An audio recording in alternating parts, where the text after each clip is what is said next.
Assalamualaikum warahmatullahi wabarakatuh. Perkenalkan, saya Fadli Ahmad Faisal dengan NPM 202214500116 dari kelas R3B. Pada kesempatan kali ini, saya akan membahas tentang multikulturalisme, pluralisme, dan keragaman budaya, serta dampak penyalahgunaan iptek. Multikulturalisme. Istilah multikulturalisme berasal dari kata multi yang berarti banyak dan kata kultur yang berarti budaya. Secara sederhana, masyarakat multikultural adalah masyarakat yang terdiri dari dua kebudayaan atau lebih. Multikulturalisme adalah ideologi yang menghendaki adanya persatuan dari berbagai kelompok kebudayaan dengan hak dan status sosial politik yang sama dalam masyarakat modern. Jenis-jenis multikulturalisme. Yang pertama ada multikulturalisme isolasi, yaitu masyarakat yang cenderung menjalankan kehidupan mereka secara otonom meskipun tetap terlibat dalam interaksi satu sama lain. Kelompok tersebut menerima keragaman yang ada, tetapi di saat yang sama mereka berusaha mempertahankan budayanya secara terpisah dari masyarakat lain. Yang kedua ada multikulturalisme akomodatif, yaitu terjadi pada kelompok masyarakat yang memiliki dominasi untuk membuat penyesuaian-penyesuaian dengan kelompok masyarakat minoritas. Biasanya, masyarakat mayoritas atau dominan ini memberikan kebebasan kepada kaum minoritas untuk mengembangkan dan mempertahankan budayanya. Juga kaum minoritas tidak menentang kultur dominan yang ada dalam satu kesatuan masyarakat mereka. Yang ketiga ada multikulturalisme otonomi. Pada model ini, masyarakat berusaha mewujudkan adanya kesetaraan pada masing-masing kelompok. Kelompok kultural utama berupaya untuk membentuk kesetaraan hak-hak yang sama dengan kelompok dominan. Prinsip dari jenis ini adalah mempertahankan cara hidup otonom dalam rangka politik kolektif dan menentang usaha penciptaan kelompok dominan yang lebih eksis. Yang keempat, multikulturalisme kritikal atau interaktif. Pada multikulturalisme jenis ini, terjadi pada masyarakat plural yang kelompok-kelompoknya tidak terlalu menuntut kehidupan otonom. Akan tetapi, kelompok masyarakat tersebut lebih menuntut keterciptaan kultur kolektif yang menegaskan perspektif distinktif mereka. Dan yang terakhir, ada multikulturalisme kosmopolitan. Kehidupan multikulturalisme ini berusaha menghapus batas-batas kultural untuk menciptakan masyarakat yang tiap individunya tidak terikat pada budaya tertentu. Biasanya terjadi pada masyarakat yang heterogen, toleran, dan bersedia hidup berdampingan satu sama lain dengan perbedaan yang ada. Adapun perbedaan tersebut dibagi menjadi perbedaan horizontal berdasarkan kesatuan sosial seperti agama, suku, adat, ras, dan perbedaan vertikal seperti kasta, ekonomi, dan hierarki budaya. Selanjutnya ada faktor pembentuk multikulturalisme. Yang pertama ada faktor geografis. Kondisi geografis sangat mempengaruhi apa dan bagaimana kebiasaan suatu masyarakat. Ketika ada masyarakat yang tinggal dari lingkungan geografis yang berbeda, maka akan mempengaruhi gaya hidup mereka yang juga ikut berbeda, termasuk budayanya. Yang kedua ada faktor budaya asing. Budaya asing menjadi penyebab terjadinya multikulturalisme karena dengan adanya budaya dari luar, memungkinkan terjadinya perbedaan budaya. Dengan adanya perbedaan budaya ini, akan mempengaruhi cara pandang dan mindset masyarakat terhadap perbedaan budaya asing dengan budaya sendiri. Yang keempat, ada faktor kondisi iklim. Iklim mampu membentuk multikulturalisme sama halnya dengan faktor geografis. Perbedaan iklim dan cuaca tempat tinggal masyarakat satu dengan yang lain akan menyebabkan perbedaan budaya masyarakatnya juga. Contoh, perbedaan iklim tempat tinggal akan mempengaruhi budaya sumber mata pencarian utama suatu masyarakat. Dan yang terakhir ada faktor induk bangsa atau nenek moyang. Setiap kelompok masyarakat, termasuk subkelompok di dalamnya, dapat memiliki nenek moyang yang berbeda-beda. Tiap kelompok yang berasal dari nenek moyang yang berbeda ini akan memiliki ciri khas budaya dan fisik yang berbeda juga. Selanjutnya kita akan menuju ke materi pluralisme. Secara umum, pluralisme adalah sebuah pemahaman untuk menghargai adanya perbedaan di tengah kehidupan masyarakat, sekaligus mengizinkan suatu kelompok berbeda untuk menjaga budayanya sebagai bentuk ciri khas mereka. Pluralisme juga bisa diartikan sebagai kesediaan menerima keberagaman untuk hidup toleran pada tatanan masyarakat yang memiliki banyak perbedaan, mulai dari suku, golongan, agama, adat, hingga pandangan hidup. Selanjutnya, bentuk-bentuk pluralisme. Yang pertama, ada pluralisme budaya. Pluralisme budaya adalah sebuah kondisi budaya yang majemuk, di mana istilah tersebut dapat digunakan untuk menggambarkan kondisi penerimaan budaya alternatif, yang artinya orang-orang akan mampu hidup secara bersama dengan menerapkan sikap saling toleransi terhadap perbedaan budaya orang lain agar bisa tercapai pluralis. Yang kedua, pluralisme agama. Sebenarnya, pluralisme agama memiliki konsep yang begitu luas, yang berkaitan dengan penerimaan terhadap agama yang berbeda-beda dan digunakan dengan cara yang berbeda pula.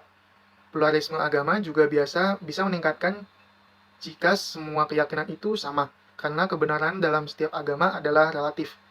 Karena itu, setiap umat beragama tidak boleh mengklaim jika keyakinan yang dianut olehnya adalah yang paling benar, dan yang lainnya adalah salah. Tak hanya itu, pasalnya keberagaman agama dalam masyarakat bisa menjadikan hidup menjadi lebih indah dan berwarna. Dengan adanya keberagaman agama, juga harus diimbangi dengan sikap toleransi, sebab jika di dalamnya tidak ada sikap toleransi, maka bisa mengakibatkan sebuah konflik hingga perpecahan dalam masyarakat. Yang ketiga ada pluralisme sosial. Merupakan sebuah bentuk paham untuk bisa menerima keberagaman berupa sikap saling menghormati dalam interaksi sosial yang terjadi antar individu maupun kelompok pada sebuah tatanan sosial. Dalam kehidupan bersosial, pluralisme bisa tercapai ketika masyarakat saling hidup berdampingan dan menunjukkan sikap menghargai, juga menghormati orang lain. Yang keempat, ada pluralisme ilmu pengetahuan, yaitu sebuah keanekaragaman ilmu yang bisa menjadi faktor utama untuk pertumbuhan ilmu pengetahuan. Banyaknya teori yang muncul namun belum bisa dibuktikan kebenarannya menjadi bentuk kebebasan dalam berpikir ilmiah. Dan yang terakhir ada pluralisme media, yaitu keberagaman teknologi untuk bisa membantu manusia melakukan komunikasi, baik dalam jarak dekat ataupun jarak jauh. Karena hal itulah, media menjadi salah satu penyampaian informasi dan diakui keberadaannya.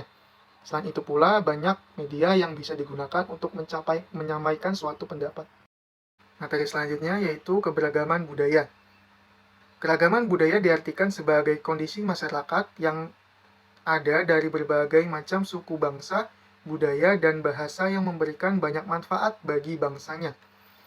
Keragaman budaya daerah dapat dikenali melalui bentuk-bentuk seperti pakaian adat, lagu daerah, tarian daerah, rumah adat, alat musik, seni pertunjukan, upacara adat, dan lain-lain.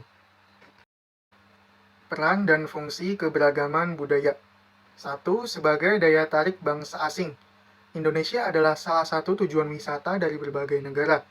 Salah satu daya tarik wisatawan mancanegara adalah kekayaan budaya bangsa Indonesia.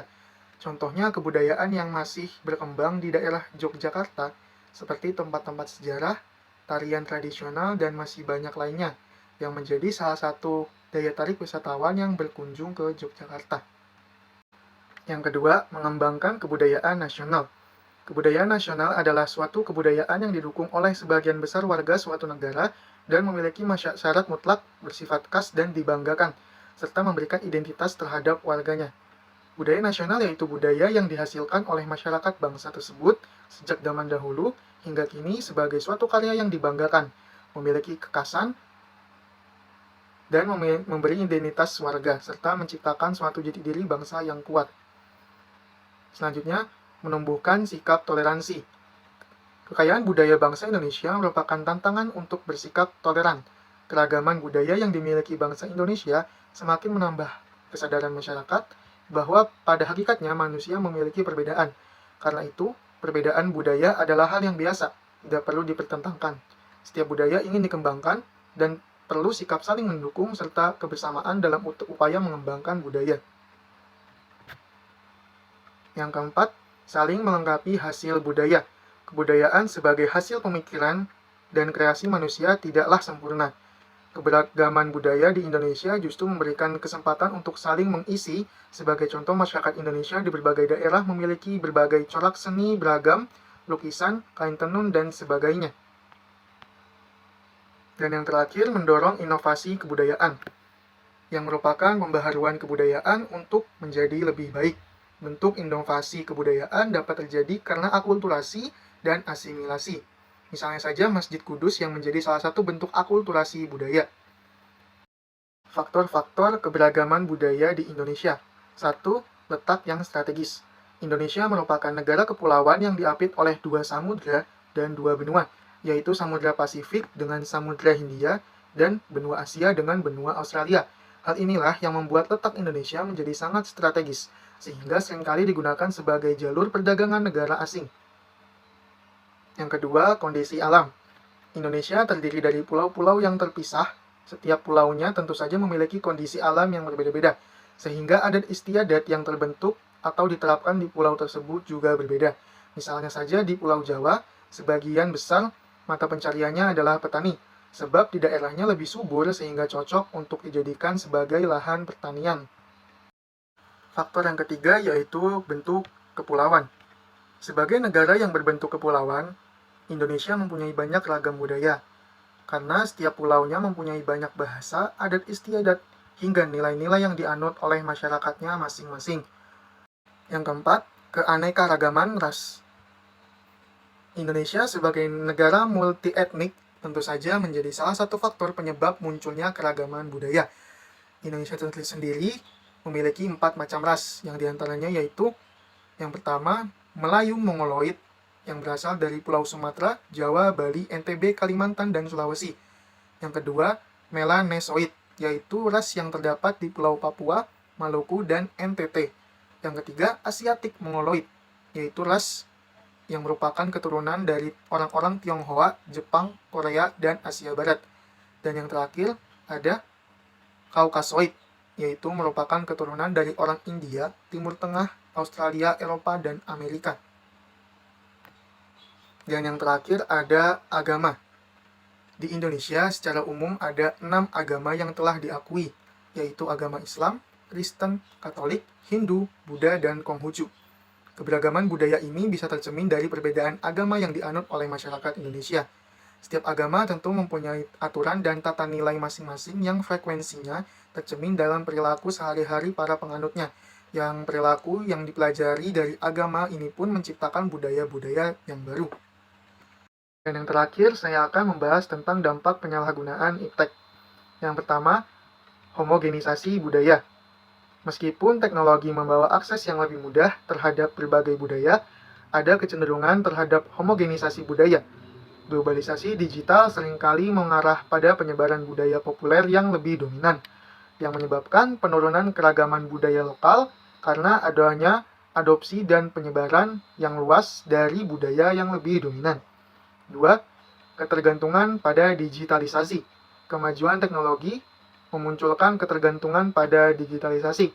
Generasi baru mungkin kehilangan minat dalam tradisi, lisan, atau praktik budaya yang diwariskan secara turun-temurun, karena lebih terfokus pada dunia digital dan kurangnya perhatian terhadap warisan budaya yang mungkin tidak terwakili secara digital.